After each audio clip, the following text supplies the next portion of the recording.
भारत की 8 classical dance forms, जिसमें से एक भरतनाट्यम जो है तमिलनाडु से, तो लेके चलेंगे आपको तमिलनाडु और बात करेंगे Mahak Chawla, who is a Bharatanatyam exponent. A very warm welcome to you. नमस्कार। Thank you so much. तो महक, सबसे पहले बताइए कैसे शुरुआत हुई आपके जीवन में भरतनाट्यम जैसे महान नृत्य की? जी, सो मेरा लर्निंग प्रोसेस स्टार्ट होता है जब मैं छोटी थी, 7 साल की। मेरी मदर वाज द वन जिन्होंने मुझे इसमें इनिशिएट करा। She took me up to the dance class. मगर उसकी डीपर अंडरस्टैंडिंग और उसका क्लोज एसेंस जो मुझे फील हुआ वो जब मैं नाट्य वृक्ष में ट्रेनिंग में गई मेरे गुरु गीता चंदन जी के under. So that's when I felt the true essence of it. And so वो जब हुआ जब मेरा फर्स्ट जॉब था और वो कॉर्पोरेट जॉब था, तो आई वाज लाइक कि I was not able to manage time अपने डांस प्रैक्टिस के लिए। So then I give a thought to it और आई डिसाइडेड कि I have to leave it and let me do some other thing. So मैंने teaching में अपना opt करा, जिसमें मैं इंस्टीट्यूशंस और स्कूल्स में मैं सिखाना शुरू करी मैंने उसके बाद। But obviously the practice became much balanced उस टाइम पे और I was able to give full time to the dance practice as well, because school hours 2 o'clock तक होता है, तो उसके बाद you get your time in the evening. Then उसी के बीच में मैंने अपना गुरुकुल अनुभव स्कॉलरशिप में अप्लाई करा, जो मुझे मिला, जिसमें I went to Kerala for 1 month, जिसमें मेरी ट्रेनिंग 1 month के लिए गुरु मार्गी मधु जी के अंडर कूडियाटम में हुई। उसका एक इंटेंसिव ट्रेनिंग रहा जो मेरा उनके साथ रहा। महक, आपने बहुत सारे आर्ट फॉर्म्स हैं, बहुत सारे डांस फॉर्म्स हैं, भरतनाट्यम को क्या ऐसी चीज़ है जिसको खास बनाता है? What is so special about Bharatanatyam? तो अगर आप देखेंगे तो भरतनाट्यम का अगर आप डेफिनेशन उसको डिफाइन करेंगे तो भाव, राग और ताल, और नाट्यम इज डांस। तो उसमें जो भाव है, उसमें जो एक्सप्रेशंस हैं, वो उसमें इतने सुंदर हैं कि आपको हर उसमें वो दिखेंगे, झलकेंगे उनके। और राग, क्योंकि राग म्यूजिक और डांस साथ में चलता है, अलग अलग नहीं हो सकता, तो उसमें जो रागम वो डालता है, उसके जो न्यूआंसेस उठते हैं वो आपके भाव में झलकते हैं। देन ताल इज जो आप बीट करते हैं, तो that is also synchronize with the music thing and it goes parallelly together. किस तरह की लर्निंग रहती है? आपकी लर्निंग किस तरह से रही? किन किन लोगों से आपने सीखा? आपके गुरुजी कौन रहे? और क्या एक लर्निंग प्रोसेस रहता है जब हम भरतनाट्यम सीखते हैं? मेरी गुरु गीता चंदन जी हैं, उनके अंडर मैंने ट्रेनिंग ली है और मेरे प्रोसेस बहुत ही सुंदर रहा, जिसमें मैंने उनसे बहुत कुछ सीखा और इवॉल्व हुए टाइम बाय टाइम। बिकॉज एकदम इनिशियल पीरियड में आपको सब कुछ ऐसे ग्रैब नहीं करते, इट टेक्स टाइम। जब आपको पेस बाय पेस आप अपने लर्निंग प्रोसेस में इवॉल्व होते हो। So yes, that's how the process began. Language is also a barrier because जितनी भी जातीज होती हैं वो तमिल में होती हैं। तो क्या ये ज़रूरी है कि तमिल आना चाहिए अगर आप भरतनाट्यम सीखना चाहें? It's not mandatory. जैसे अक्का जो है वो कैसे कराती हैं, हम लोग को पहले वो बैठा के अच्छे से पूरा का पूरा सिलेबल्स उसको लिखवाते हैं और हम उसकी मीनिंग साथ में लिखते हैं, so that we are able to express it along with it. So that's how वो एक लैंग्वेज बैरियर को ब्रेक करते हैं हमारे लिए। So that really helpful for us, for each and everyone who belongs to North India, who don't understand the language. जी। तो महक, जैसा आपने बताया कि आपने कॉर्पोरेट जॉब छोड़ के फिर आप पूरी तरह से नृत्य में लग गई, तो मतलब कि ज़्यादा समय आपने फिर दिया नृत्य को, तो रियाज का क्या महत्व रहता है भरतनाट्यम में? जी, तो it is very important for a dancer to keep a consistent pace. अगर आप रेगुलरिटी नहीं रखते और अगर आप ब्रेक लेते हैं तो वो आपको आगे हैम्पर करता है। You are not able to gear up again and then do it with full potential. So consistency helps a lot.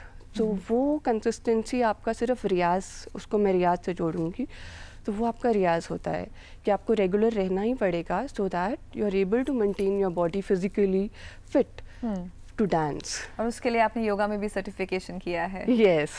और आँखों का भी कुछ स्पेशल सर्टिफिकेशन किया, क्योंकि आपकी जो आँखें हैं वो काफ़ी एक्सप्रेसिव हैं। Is it about all the Bharatanatyam dancers, या जो आपने 1 महीने का कूडियाट्टम का कोर्स किया उससे भी काफ़ी फ़र्क पड़ा? ये सब चीज़ें काफ़ी इम्पैक्ट करती है आपकी अपब्रिंगिंग के वक्त, क्योंकि मैंने छोटे उम्र से ही शुरू करा, तो उसके साथ साथ जो मेरा एनवायरनमेंट रहा तो उससे मुझे काफ़ी इम्पैक्ट, आई थिंक वो हर इंडिविजुअल को आपका एनवायरनमेंट बहुत इम्पैक्ट करता है। तो वो आपकी अपब्रिंगिंग में, तो दैट्स हाउ द भाव एंड एवरीथिंग कम्स आउट। तो महक, योग विद्या की जैसे कि हमने बात की, तो योग विद्या में आपने सर्टिफिकेशन प्राप्त किया है, तो योगा और शास्त्रीय नृत्य ये किस तरह से एक दूसरे के सहायक हैं, पूरक हैं, ये बताइए। जैसे हम योगा करते हैं तो उससे हमारी बॉडी में स्ट्रेंथ डेवलप होता है, फ्लेक्सिबिलिटी ज़्यादा आती है और हम अपने मूवमेंट्स को पूरे एक्सटेंशन के साथ उसको कर सकते हैं। तो वो उसमें हमारी योगा बहुत मदद करता है इन सब चीज़ों में। और हम फिज़िकली, मेंटली और इमोशनली एकदम स्टेबल रहते हैं। तो in that way also yoga helps us to keep us more balance and full come up with full energy।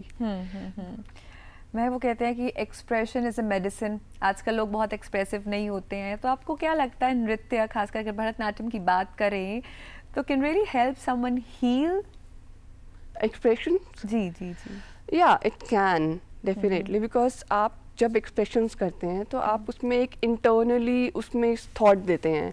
आप उसको पहले अच्छे से उसको सेल्फ एनालिसिस करते हैं कि आप क्या दिखाने वाले हैं। फिर आपका उसमें इन डेप्थ उसमें चिंतन रहता है कि आपको ये दिस इज़ द लाइन और ये आपको दिखानी है। तो आप उसमें बहुत सारे वेरियस वेज से आप उसको सोचते हैं कि इसको हम ऐसे रिप्रेजेंट कर सकते हैं। और बिकॉज आपको एक लाइन को डिफरेंट जेस्चर्स से दोबारा आपको उसको दिखाना है, तो आप उसमें काफ़ी डीप डेल्व करते हैं। तो that helps you to know come up. अगर आप कुछ एक्सप्रेशन थ्रू योर आईज हमें करके बताएं, अगर कोई रस अगर आप दिखाना चाहें तो थ्रू योर आईज। तो एक हमारा पदम है, तो इंदेन्दु वर्तिति विरा, मैं उसको थोड़ा सा आपसे साझा करूँगी। तो इंदेन्दु वर्तिति विरा, मैं इसको करते करते आपको इसका मीनिंग बताऊँगी। इंदेन्दु वर्तिति विरा।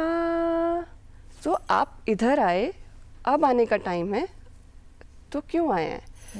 अलतानी इल्लू इवीति कादू पोपोरा। That woman, you was with that woman, उसके घर में ना उधर ही रहो, please go, don't come here. So this is what we are telling. Beautiful beautiful.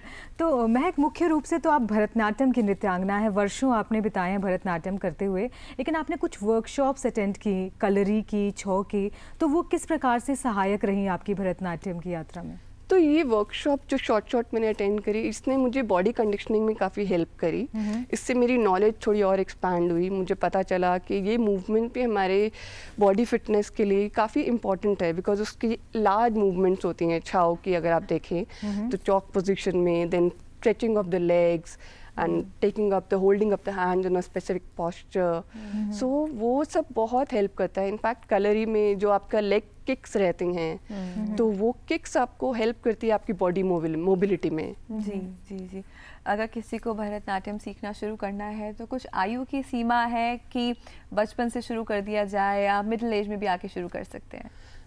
Appropriate as जो हम कहते हैं वो 6 to 7 ईयर्स होती है, क्योंकि इसमें बच्चा थोड़ा डेवलप हो जाता है और उसके बॉडी में इतना स्ट्रेंथ होता है कि वो आगे अपना कैरी ऑन कर सकता है। बट उसके बाद तो there is no age barrier, आप कभी भी सीख सकते हैं उसको। आपने इतनी जगह परफॉर्म किया है, क्या क्या एक्सपीरियंसेस रहे, कुछ अगर साझा करना चाहे तो किसी खास परफॉर्मेंस के बारे में? मैंने ये बृहदेश्वरा टेम्पल में परफॉर्म किया था, तो जिसमें बहुत बड़ा नंदी का एक स्कल्पचर है, उसके आगे हम लोगों ने परफॉर्म किया था। That was Natyanjali festival. So उसका मेरा एक्सपीरियंस बहुत खूबसूरत रहा। और इवनिंग के वक्त वो परफॉर्मेंस थी, moonlight was there and सारे भक्त लोग उधर बैठे हुए थे। दैट वाज अ नृत्य सेवा जो हमने करी वहाँ पे, and it was a beautiful experience. The breeze, the cool breeze उस टाइम पे चल रही थी, that felt so warm. जी, लगता है कहीं ना आप खुद को जीते हैं आप जब नृत्य करते हैं तो। और अगर ख़ास तौर पे हम अगर फिर से भरतनाट्यम की अगर आपसे बात करें तो क्या क्या इसके की एलिमेंट्स होते हैं, कुछ इसमें क्या बोल रहते हैं, क्या टाइप्स और टेक्निक्स रहती हैं, what are the key elements of Bharatanatyam? So जैसे आपको थोड़ा बताना चाहूँगी, जैसे बच्चे सीखना शुरू करते हैं तो उनका ट्रेनिंग प्रोसेस जो रहता है वो पहले 3 साल बेसिक अडव सीखते हैं। अडव इज स्टेप्स, तो जिसमें उनका कोर अच्छे से फाउंडेशन डेवलप होता है। उन 3 इयर्स में हम पीसेस को टच नहीं करते हैं। तो पहले वो अच्छे से अडव, जैसे मैं कुछ एग्जांपल दूंगी आपको, जैसे तत्त अडव है तो इसमें बोल तई आते, so they have to stomp their feet, तत्त mean they have to stomp, तो वो अच्छे से फीट को स्टॉम्प करेंगे। हमारा जो पोस्चर है दैट इज हाफ सिटिंग, तो उस हाफ सिटिंग में उसको, क्योंकि it's not easy to sit in a half sitting position for, and you have to hold it as well, and you don't have to come up when you are sitting in half sitting position. तो इन सब चीज़ों का काफ़ी ध्यान रखना होता है। तो इसलिए ये 3 साल मेन फाउंडेशन बिल्डिंग में जाते हैं। And if I give the another example, जैसे नाटडव आता है तो तय्युम तत्त तय्युम ताम, तो हर अडव के अलग बोल हैं, ता तई तई ता, धित तई तई ता, ये डिफरेंट बोल हैं। इसी के साथ साथ हम बच्चों को उनके हेड मूवमेंट्स, नेक मूवमेंट्स, हेड मूवमेंट में जैसे फेस को हम स्ट्रेट रख रहे हैं, उद्वाहितम, अधोमुखम, so these are the movements of head. Then the neck movements, moving side and side, front and back, down to up, so it's like this. Then we also teach them about the hastas, because हम hand भी use कर रहे हैं, we are keeping it straight, we are holding it like this. So these are the mudras which they learn. Samispataka, Tripataka, Ardhapataka, Kartari Mukha. We also teach them how to use it. जैसे Kartari Mukha hasta, we can show the beautiful eyes. And this is Chatura Hasta. They can show their eyes like this. And this is Lotus. This is Avahita Hasta with the double hand, जिसमें बच्चे करते हैं Anjali Hasta, Kapota Hasta. So we also teach them the uses along with this, so that उनको एक उसका in depth पता चले कि कैसे हम इसको आगे, और हम जैसे माइथोलॉजी हम इसमें दिखाएंगे, सिखाएंगे आगे, उसको इसमें कैसे हमने इसमें इनकलकेट करते हैं, कैसे हम इसको आगे लेके चलते हैं, वो सब बच्चे हमारे सीखते हैं। जब सिखाते हैं तो किसी प्रकार के फ्यूजन के साथ सिखाते हैं, क्योंकि आजकल अगर कहीं ना कहीं देखे जाए तो लोग थोड़ा सा वेस्टर्न से भी इन्फ्लुएंस हैं, मगर भरतनाट्यम जैसे जड़ है, तो कुछ आप फ्यूजन करके सिखाते हो जब अपने स्टूडेंट्स को सिखाते हो, या first core should be strong?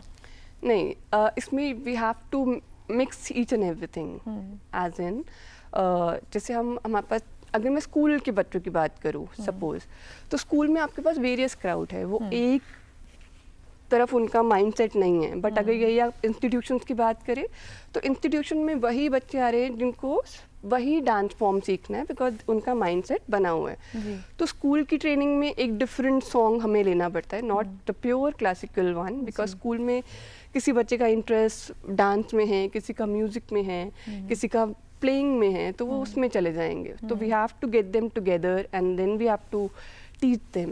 तो उसके लिए फिर बच्चे को एक साथ लाने के लिए डिफरेंट हम म्यूजिक, जिसमें आपने बोला फ्यूजन, तो उसमें हम उसका यूज़ करते हैं। बट इंस्टीट्यूशन ट्रेनिंग में उसमें जो पैडागॉजी होती है वो डिफरेंट उस पे रहती है, वो स्कूल जैसा नहीं हो सकता, वो एब्सोल्यूट डिफरेंट होती है।